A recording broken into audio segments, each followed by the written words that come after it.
Alright, welcome back to Roguetech, and welcome back to your first playthrough. So, today's going to be a fairly quick episode. We have a lot of stuff in the Mech Bay, and a lot of stuff that we're going to be messing with, and a lot of stuff we're going to be building. But the first thing we're going to do is we're going to do the considerations for travel. So, first thing to look at. We have fatigue people, that's fine. They're all going to be out of fatigue by the time we get to wherever we're going. Braver is injured, however, for 16 days.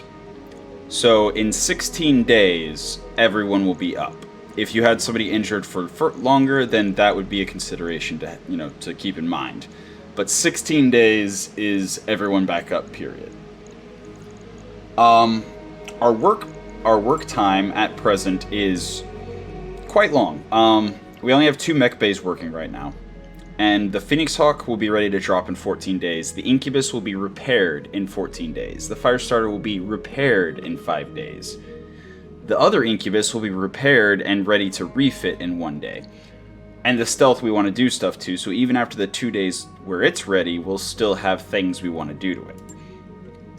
So we've got easily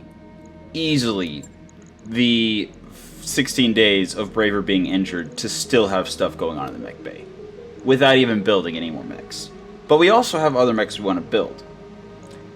Before we even look at that, though, we look at our funds. We have 1.58 million. We're going to need 1 million in 22 days. So, with our current funding, and our current remaining time in this financial report, we absolutely will need to be, even if we don't spend any money on anything, we will absolutely need to be in a system where we can drop on missions by the 52nd day. Which sounds like a lot. It is a lot. But it's always worth making sure you understand, like, if you don't spend any money, actually no, not 52nd, 51st, because the 52nd would be the second financial report, and then we would have 1 day to come up with whatever the difference was between what we had at the time and what we needed for the next financial report. Now, we do have the option of dropping down from extravagant to normal to Spartan if necessary. So that's not too much of a concern, since we do definitely have this financial report under wraps. However, you then have to look in the Mech Bay and think about what you're planning on doing while you travel. So the Urban Mech, for example, just since we have it ready to throw things at, already has its engine, already has its engine core. All it really needs is weapons. So this is going to be a cheap and probably pretty quick refit. It already has structure and armor. So we're mostly just putting components in. We might adjust the armor a little bit. It's not going to be super expensive.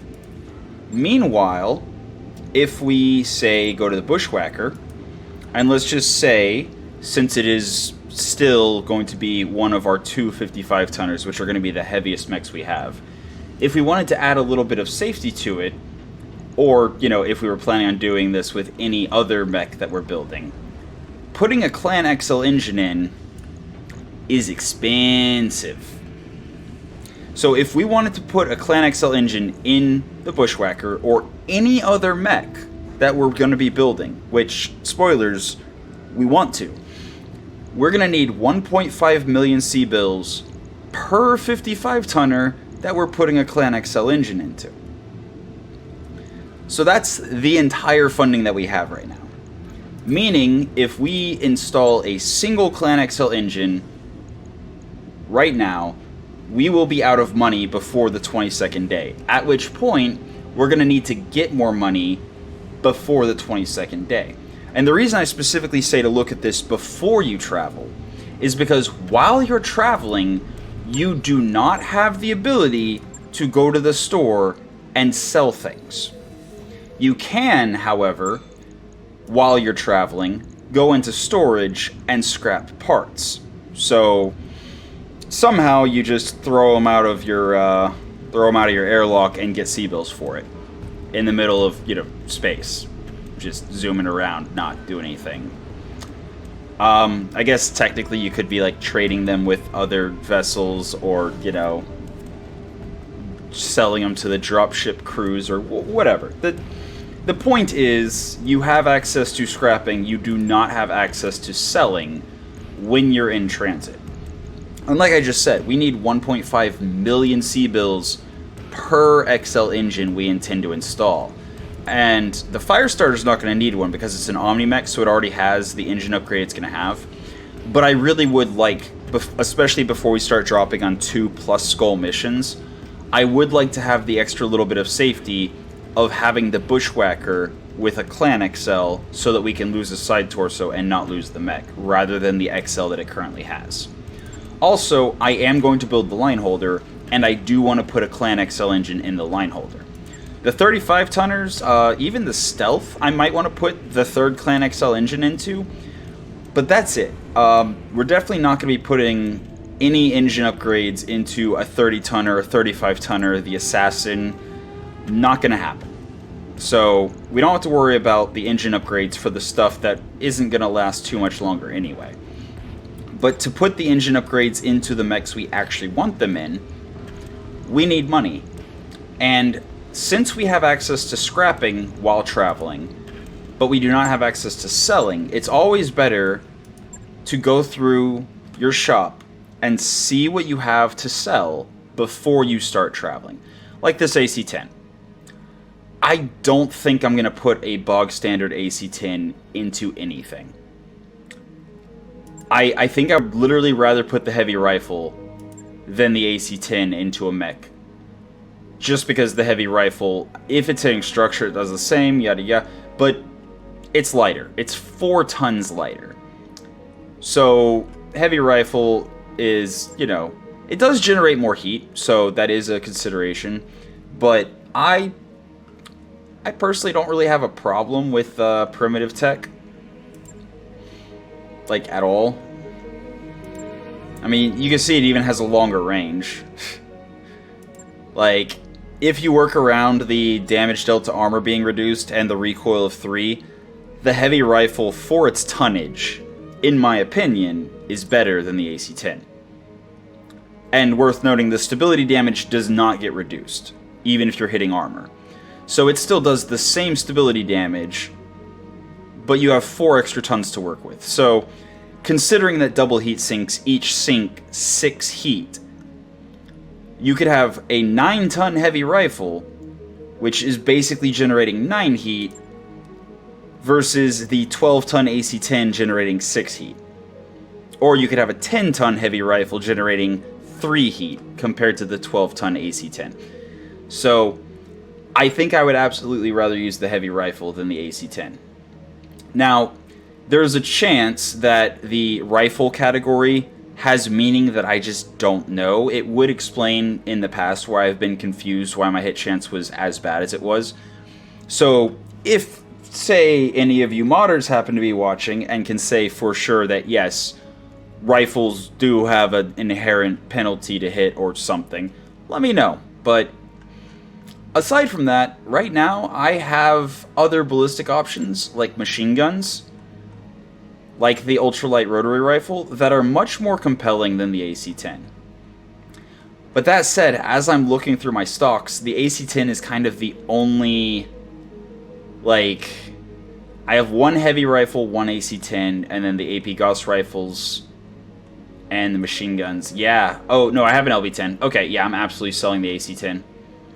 Do I have ammo for the LB-10, actually? That's important to look. I don't even have ammo for the AC-10, actually. Or the heavy rifle. No, I have heavy rifle ammo, but I don't have AC-10 ammo.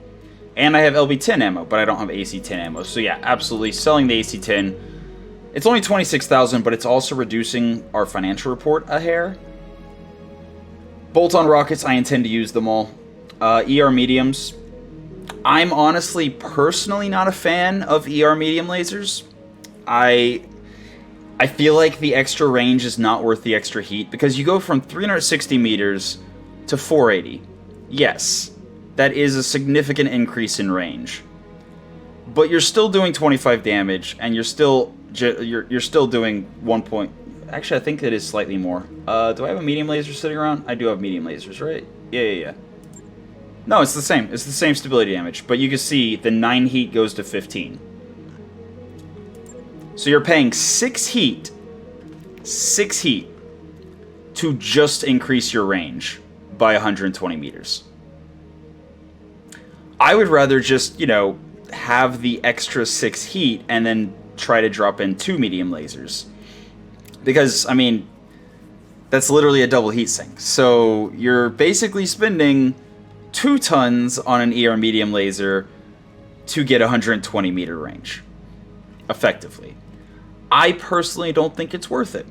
So I'm going to sell both of those. They're also worth a decent amount of money for medium lasers, you know, as far as medium lasers go.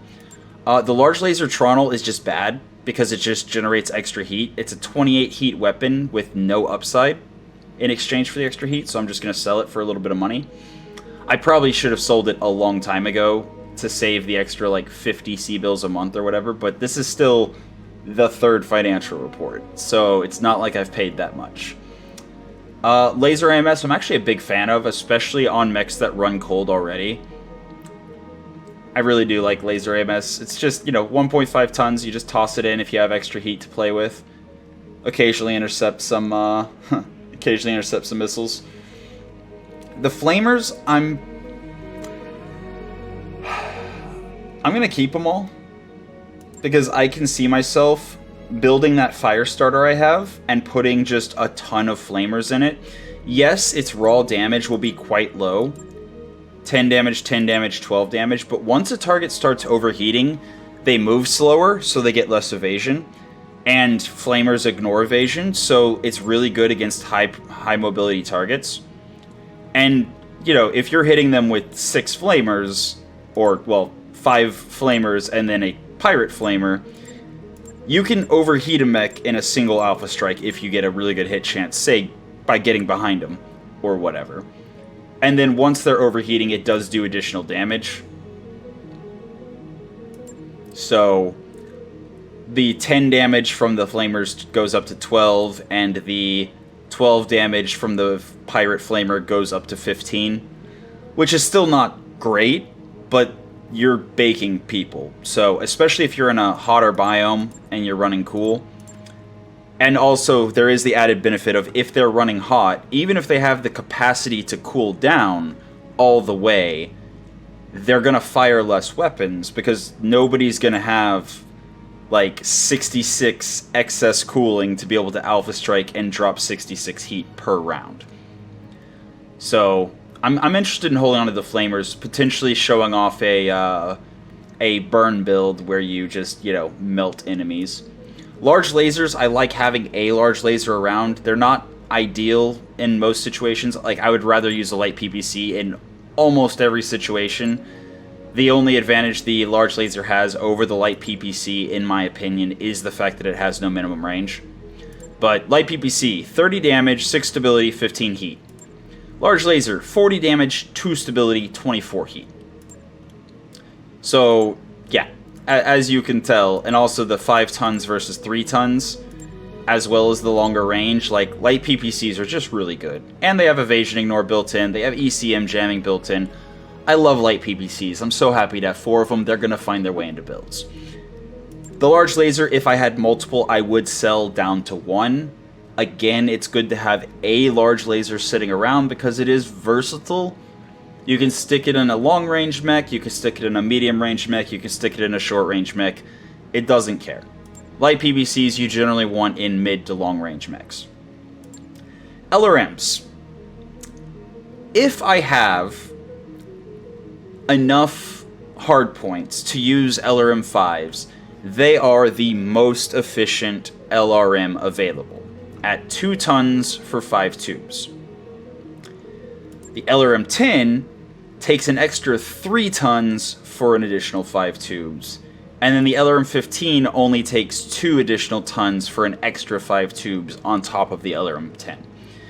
So because of that, if I don't have the hard points to use all LRM 5s, I would rather use the LRM 15 and an LRM 5 for a total of 9 tons, over using 2 LRM 10s for a total of 10 tons.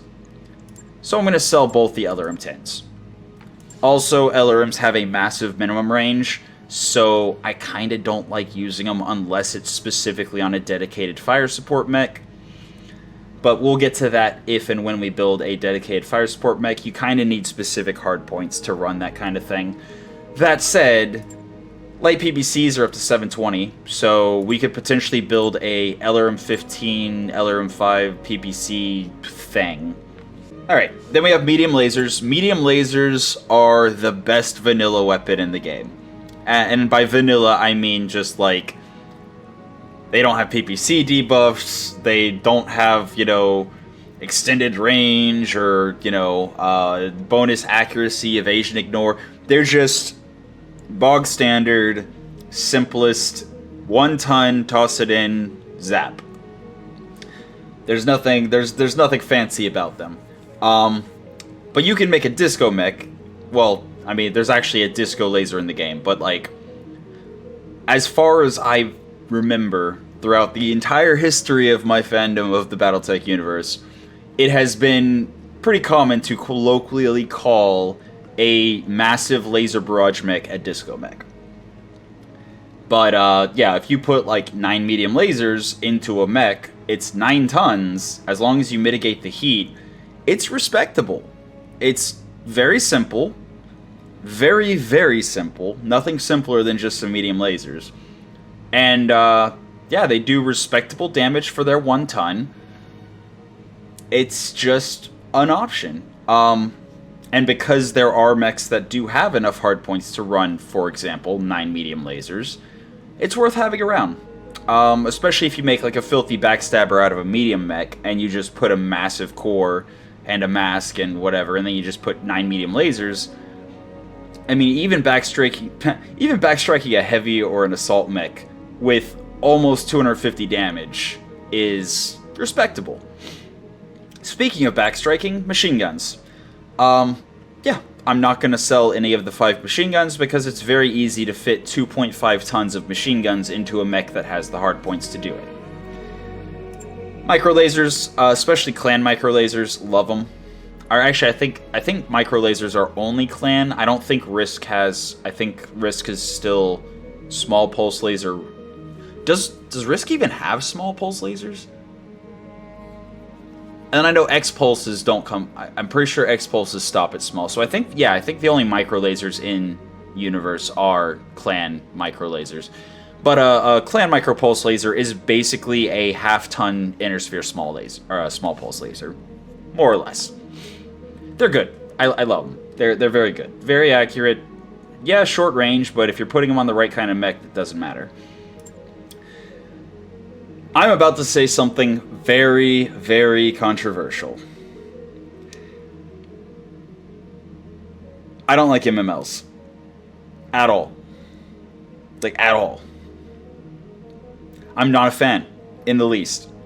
I would rather build a mech that is dedicated long range or dedicated short range. I would rather have an axe and a hammer rather than have 2 Swiss Army knives. So, to that end, I don't really use MMLs. And the biggest argument against them, just objectively, not my preference aside, the biggest argument against using MMLs is that they come with a hefty 25% jam chance. Period. This is not 25% jam chance if firing SRM ammo. This is just firing anything. You have a 25% jam chance.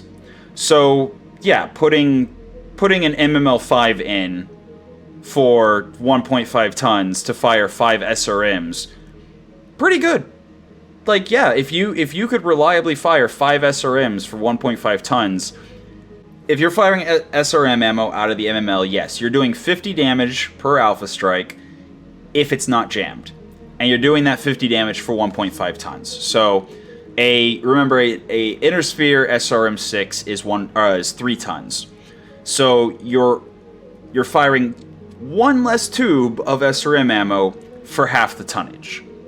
So on the tonnage front, it's great. It's amazing. Same slots as an SRM6. I think the stability also is based on the type of missile you're using, and 6 heat is very respectable. It's just the jam chance. I mean, yeah, the 2 recoil is also a thing you have to consider, but 2 recoil is easy to deal with. But a 25% jam chance, especially early game, is very rough. Very, very rough to deal with. So, gunnery reduces jam chance by 1% per point, I believe, above 1. So that means if you have 10 gunnery, I believe it's... I could go check, but I don't want to scroll back down to here. In any case, like 10 or 11, whatever the case may be, 10% reduced jam chance, you still have a 15% jam chance. And if you're running 2 MML5s, and 15% of the time one of them's jammed, that saved tonnage compared to the SRM 6 is all of a sudden much, much less. Now, that's comparing it to an SRM launcher.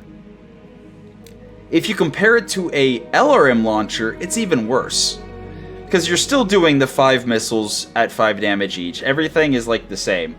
But if you look at the LRM 5, it's 2 less heat, which is, you know, not the most significant.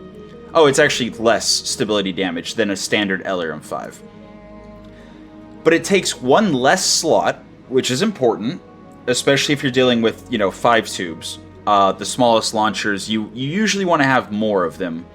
You're usually not going to run just like a single LRM 5 or a single MML 5 with a bin of ammo. And you're only saving half a ton, but you're trading 1 slot for it. And again, all of a sudden you have this jam chance and this recoil to deal with, instead of just, it fires missiles. LRM 5, very simple.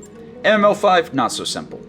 In addition to that, in order to use an MML, to actually make good use of it, you're going to want to have SRM and LRM missiles available, which effectively means you're bringing twice the ammo you normally would bring for that size of launcher. Unless you're planning on expending all of your LRM ammo as you close with the enemy, then switching to SRM ammo and staying close. Which again just isn't the way I build my mechs, but in that use case, yes, the argument could be made that it's the same amount of tonnage for ammo, more or less. However, that's a very specific use case, and the strength of the MML is it's a Swiss Army knife. If you need long range, you can use long range. If you need short range, you can use short range. And then the consideration that it requires clan ammo, I believe. It doesn't say it here, but I'm pretty sure you have to use clan ammo with MMLs now.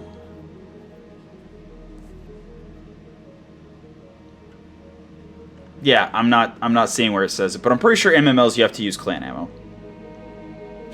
In any case, all that said, if you also look at the range, you'll notice that it has a max of 180, which is the same as the LRM, and a minimum of 180 and a max of 690. So you're also losing 150 max range. So your long-range missiles are less effective fired out of an MML. Now, yeah, sure, again, there are arguments to be made for using them, especially late game when the 25% jam chance is much, much easier to mitigate. But even in those situations, even late game, I feel like an MML5 just isn't worth the hardpoint. Especially since it takes 2 slots. So, I'm going to sell it. Again, yes, there are arguments to be made for keeping it around. Rocket Pack 10. The Rocket Pack carries ammunition for 5 salvos. But it's 2.5 tons and takes 3 slots.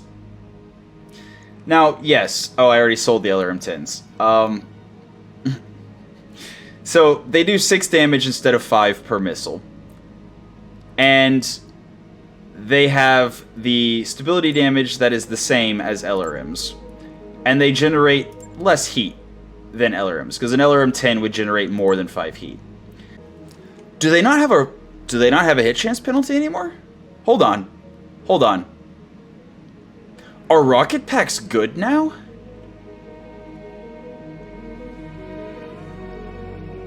I mean, unless rocket launcher, again, as a category, means it has reduced accuracy, but I'm not see. It used to say that it had a penalty to hit. It used to say it had a minus accuracy, but I don't see that now. If they changed it and it no longer has the penalty to hit, Rocket Pack 10s are good, period. Because, again, a LRM 10, while it has longer range, goes out to 840 meters, you still get 600 meters, which is, again, the same range as a large laser. You get 5 shots for 2.5 tons. So you're paying the same tonnage for a single LRM-5 and half a bin of ammo, which half a bin of LRM ammo is 60. So, yeah, that's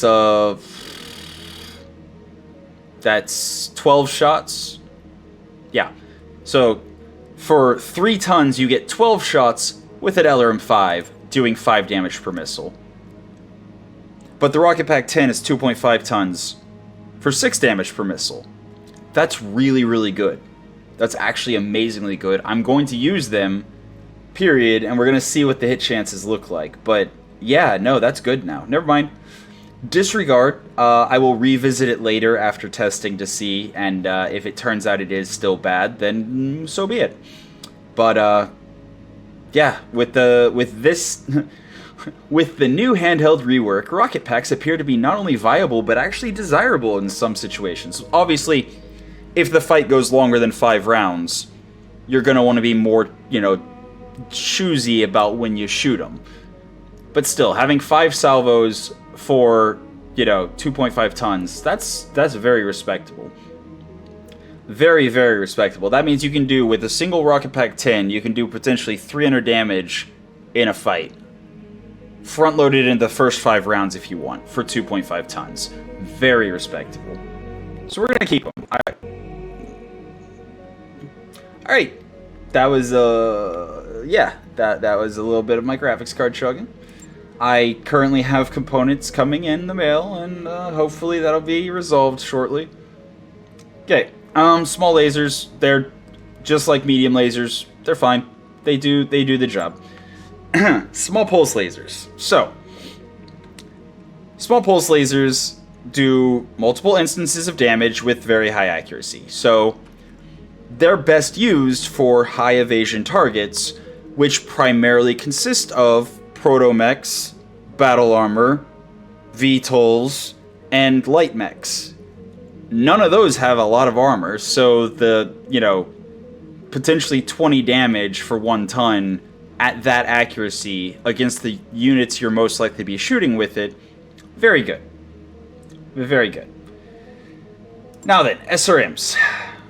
I'm a fan of SRMs, especially the Valiants.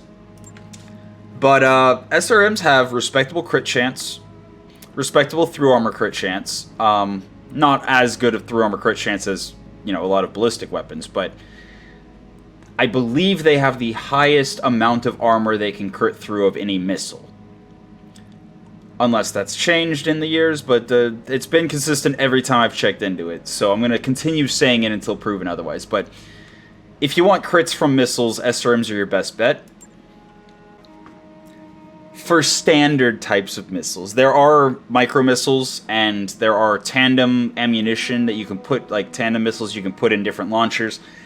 But that's beyond the context of just SRM versus MRM versus LRM. So, SRMs are high damage per missile. You fire less of them. Against a solid net of AMS, you're not likely to get any SRMs through. And then the streak variant of SRMs is my favorite, because you only generate heat if you actually hit. You only use ammo if you actually hit with every missile. And it has high accuracy, evasion ignore, and bonus accuracy. So, as long as you build with those things in mind, streaks are quite good. Now, SRMs also come in 100 missiles per bin, or 50 missiles per half bin. And there's never going to be a situation where you're firing 25 times in a single mission. Probably. If it does come up, and you prepared for it, then good on you, but every mission where it doesn't come up, you wasted tonnage. So you're never going to put a single SRM2 into a mech, generally. However, since they only have one slot that they take up, it's easy to fit a multiple SRM2s and SRM4s into a mech, because slots are just not an issue with SRMs. So we're going to keep all of the SRMs. Tag, very much looking forward to getting that in there. Tandem Rocket. Tandem Rocket also does not say that it has a penalty to hit. Did they seriously remove the accuracy penalty from rockets? That's cool. They're likely to see a lot more use now. I mean, it does say unguided. It fires a salvo of 20 unguided rockets. But, we'll find out. In any case, Tandem Rockets, in my opinion, if you have 5 or 10, it's not really worth it. Because the 2 structure damage, while it is guaranteed to roll crit, because it's doing damage directly to structure, no matter how much armor they have left, if they take internal damage, you're rolling to crit. So you can fire a Tandem Rocket 5 and potentially crit something like ammo and get an ammo explosion and get a kill with the Tandem Rocket 5. It's just the fewer rockets you're firing, the less likely it is to happen. And you only get one shot with rockets. With rocket packs, you get, again, 5 salvos, as we saw before. But with a single rocket, you just get one shot. So if that shot doesn't crit something important or kill, the structured damage is kind of hard to follow up on. And if you'll notice, instead of doing 6 damage per rocket, it only does 3 damage and 2 structure damage. So because of that, if you have a Rocket 5 or a Rocket 10, Tandem Rocket 5, Tandem Rocket 10, in my opinion, they're not really worth it. I would rather have regular rockets than Tandem Rockets at that point. But with the Tandem Rocket 20, you have potential 40 structure damage through armor if they all hit. They're not all going to hit, most likely. But even if 5 of them hit, one quarter, 25% of them hit, and they hit the same location on a vehicle, that's enough to destroy a lot of really light vehicles, especially like hover tanks and VTOLs and things. So a Tandem Rocket 20 is the breakpoint where I would say, okay, there's enough of a chance with a Tandem Rocket 20 that something important gets crit or that an enemy gets killed with the Tandem Barrage and doesn't need any follow-up with through armor damage. But if I had Tandem 5, Tandem 10, I would probably sell it here. Thunderbolts. Thunderbolts. They're heavy. They're, respectable heat, decent heat. It's basically an indirect fire autocannon.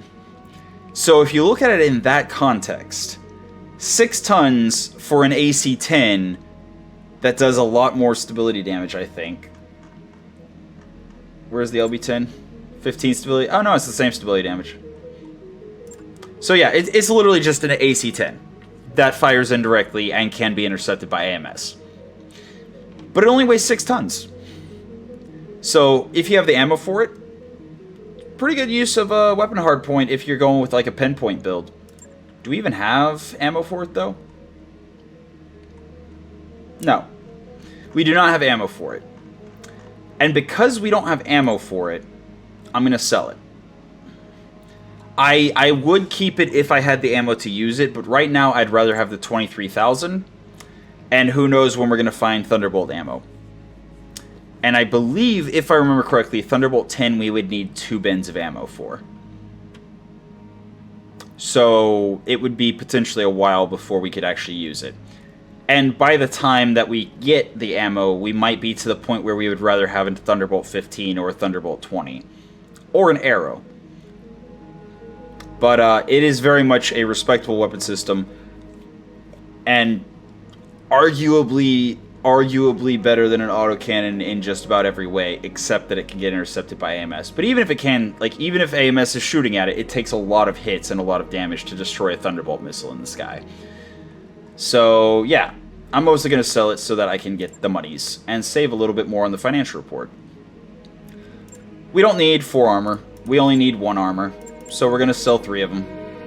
Again, we're just keeping around in the event that we build like a primitive heavy or something. But even then, actually, we have so many armor upgrades. Like, we have a lot of armor upgrades available, so we don't need standard armor anymore. Anytime you could install standard armor, you'd be better off if you're going to end up putting like Chameleon OPS in it. You'd be better off just doing it directly. Just standard armor is more of a stopgap. Cockpit basic, we don't have a whole lot of cockpit systems to put into a potential primitive mech, so we're going to keep one of those. Obviously, we're not going to sell the awesome cockpit stuff we have, like the interface or the hot seat cockpit.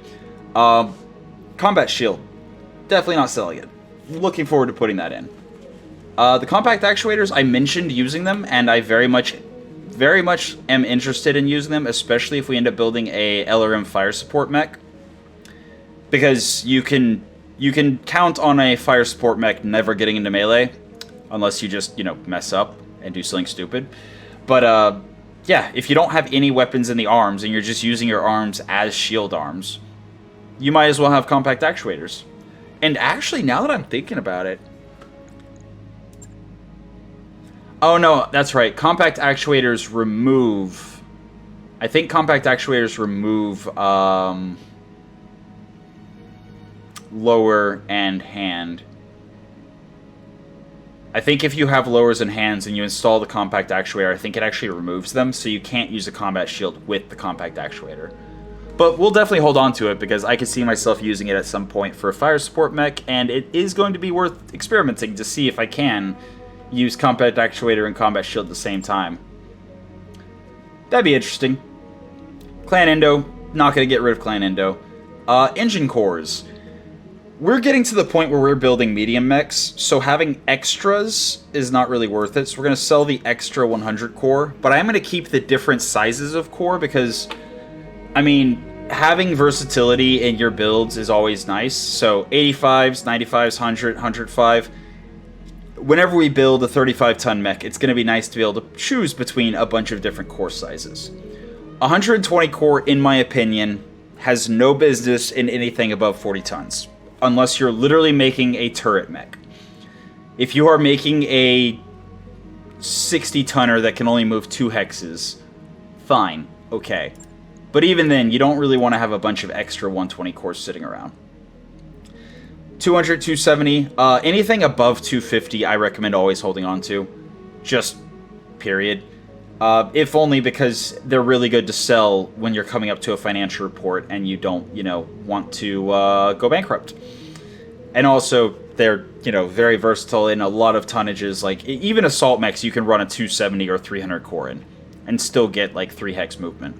Which is, I would say, baseline mobility if you're not building just a turret mech. IC engine. Again, I have it in part because I'm curious to look at builds and see if the 40% heat generated by weapon fire reduction is worth doubling the engine weight factor, and if I build a turret mech, might be worth it. So I'm holding on to it for science. I will reassess later whether or not I should have sold it. XL engine, I'm never going to use. If I'm paying over 1 million C-bills to put an XL into a mech, I'm going to put a Clan XL in. And if I'm not going to put a Clan XL in, or if I don't have a Clan XL, I'm not going to pay over 1 million C-bills to make my mech more likely to explode and be lost. That's just how I play. If a mech comes with an XL built in, okay, that's different. But I'm not going to pay to put an XL in if there isn't already one. Unless it's a Clan XL, or a double XL on a fire support mech I will pay for, because that's a lot of tonnage. Like, you could save a lot of tonnage with a double XL engine. But we don't have one to talk about right now, so we're not going to. Double Hulls Exchanger, definitely not getting rid of it. Fire Control Advanced Target Computer, no. Bloodsport, Energy Accuracy, Missile Range. Again, we have a lot of the tools we need to make a fire support mech. At this point, I just need a mech that has the hardpoints. But I feel like the Omni mechs...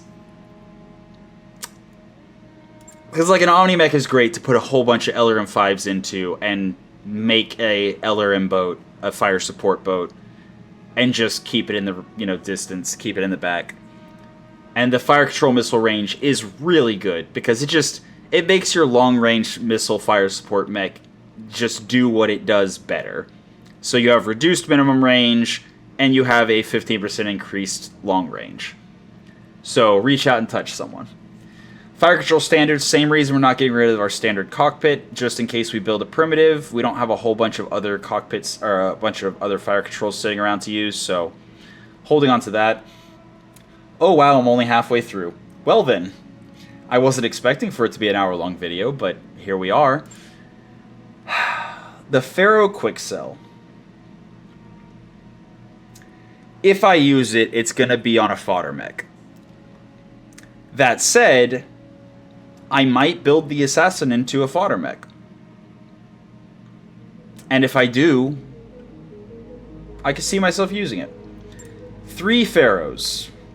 It sounds like we have extra, but we don't, because we are currently working on building, 5 mechs after we start building the ones that are in our, bay, just sitting around being, as parts. So we're going to need a bunch of Pharaoh, and we only have 1 clan Pharaoh, so we're absolutely going to hold on to the 3 regular Pharaoh. Gunnery, gyros, we don't have a whole bunch of gyros to choose from. Standard heat sinks, we're not likely to use external heat sinks. Like if we're using single heat sink cooling, it's probably because we're running a ballistic build with an engine core that needs external heat sinks, and we just don't need more than 30 heat per turn. So I don't need to hold on to 10. So, I don't need to hold on to 20, so I think I'm going to sell 10 of them. Again, this is partially just to lower the extravagant financial report we're going to be paying for at least 1 more month. Double heat sink, we only have 1. Clan double heat sink, we only have 3. Oh boy, that's gonna make building the mechs we're trying to build a little bit tricky.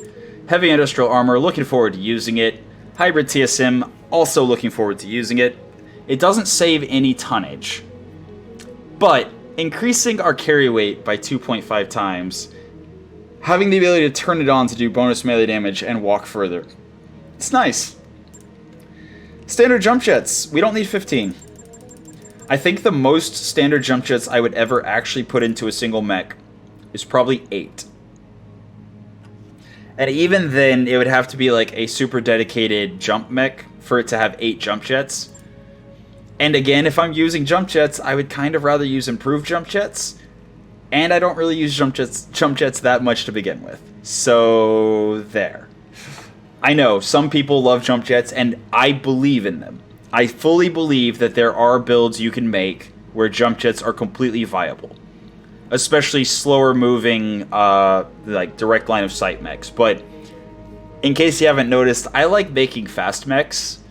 And sprint is always going to be a longer move range than jump jets.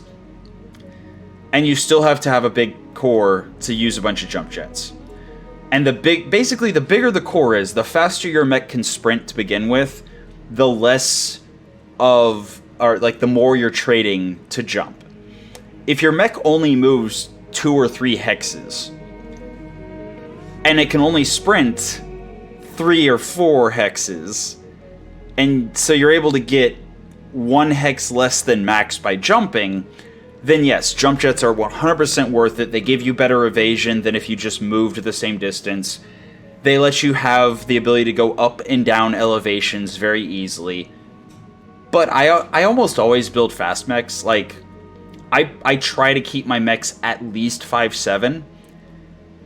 At which point, I would be spending 2.5 tons on jump jets to jump for 2 less hexes than I could sprint. And then if you add a mask in, at that point, you're basically losing 5 hexes with the jump jets that weighs basically the same tonnage as the mask. So, yeah. I prefer running over jumping. Just saying. Although jump and brace is a very good defensive option, because you can jump to high ground, you can jump behind cover. Bracing lets you, soak damage.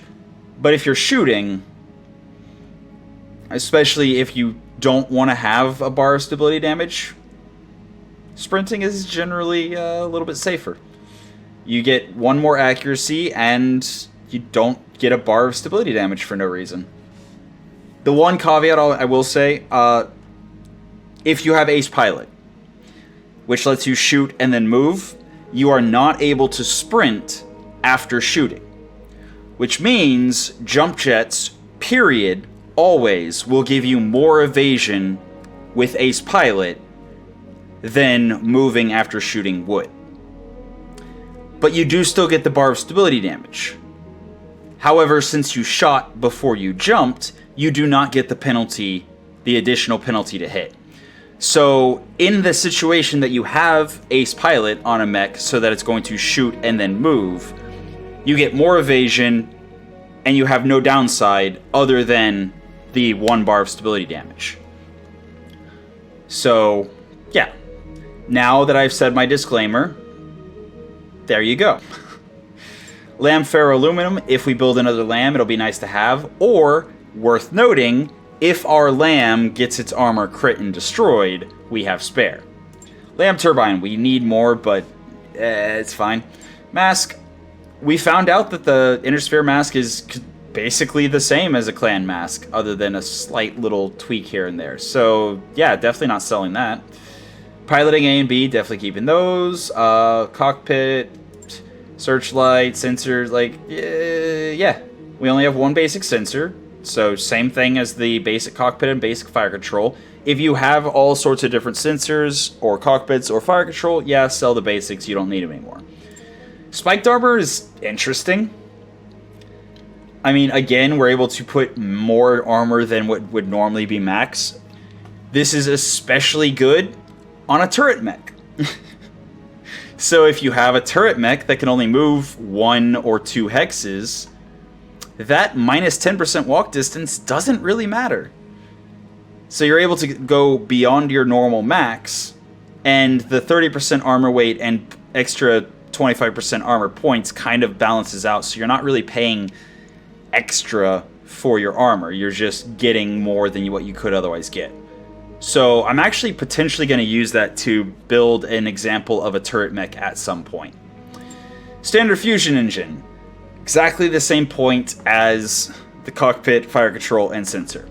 If you get a primitive and you don't have an engine upgrade that you would want to put in it, like a Clan XL, putting a standard fusion engine in is relatively cheap, and it lets you not have to pay, I think it's double the tonnage for your engine core anymore. Structure, only need 1. Quick cell structure. Actually, not even joking, if you're using the spiked armor, or hardened armor also does the same thing, where you're getting beyond what your normal maximum armor would be, it might actually be worth it to save the structure weight and have less structure points. Because you're probably losing less structure points for that tonnage worth of armor points. And you have resistance to critical hits. And hardened armor, you have immunity to through armor crits and damage. So, like, it might actually be useful to use the structure quick cell in conjunction with the spiked. Especially since the biggest downside is just the structure points, which only matters if you're taking internal damage. And if you're taking internal damage after going through more than your normal max allotment of armor, then you're probably more worried about crits than you are about actually losing a location. In any case, tactics support any A and B until you have literally every mech with A and B as well as additional A and B. It's 0 tonnage, no additional slots, and just piloting skills. So, always worth having. You're probably never going to have a situation at playthrough where every single mech you have has A and B, and you have spare of everything, so not worth selling. Upper Recoil Plus, I still can't believe I didn't notice that I got that. So good. So good. Vibra Sword, Warfare Suite, Watchdog Suite, those are definitely finding their way into mechs. AC-5 ammo. We don't have an AC-5 to use it with. Heavy Rifle ammo, Cluster Bomb Bay, LB-10, we do have an LB-10 to use that with. Light Machine Gun ammo, sure. LRM ammo. Half bins. So the only disadvantage that half bins have over a full bin is that they take 2 slots. But if it crits, if it gets a crit and explodes, there's half as much ammo in that box to explode. So the amount of damage you take from an ammo explosion is directly based on how much ammo is in that bin, which means if you have enough slots, it's safer to actually have 2 half bins of ammo than it is to have a single full bin, just because the maximum possible ammo explosion is half as much. Now obviously there's also the benefit if you have case, like from having clan armor, you can put a half bin in 2 different locations, and if you lose a bin of ammo, you have the other bin to still fire with. Deadfire, SAM, Swarm, Clan Swarm, keeping all that. Just generally you don't want to sell specialty ammo, even if you don't intend to use it immediately. I'm looking at you, SAM ammo. At some point you might make a build, like a fire support build, where you just don't have anything else to do with that ton. Because you can't fit another LRM-5, but there's no point putting a medium laser on a full LRM build that has, you know, the missile range fire control, so you're firing at like 1,000 meters all the time. And then, yeah, machine gun ammo, yeah, SRM ammo. We don't really need 3 bins of standard SRM. Oh, no, never mind. I take that back. I was going to say because we should have LK ammo, but we don't. I think we do, but it's in a mech right now. In any case, yeah, so that's it. That's all of the stuff in the entire shop. And now, because I sold all of those things, we're now at 2.2 million. Which, if you'll remember, is not even enough for this financial report and 1 Clan XL engine. But we can wait to scrap until right before the financial report once we see how much we've spent on various things. So yeah, that is all the considerations before we travel. And then the last consideration, obviously, is where do we want to go? And that, I think that's a question for next time. So, for now, that's been your episode of Roguetech for the day. I hope you enjoyed it, and until next time, have a good one.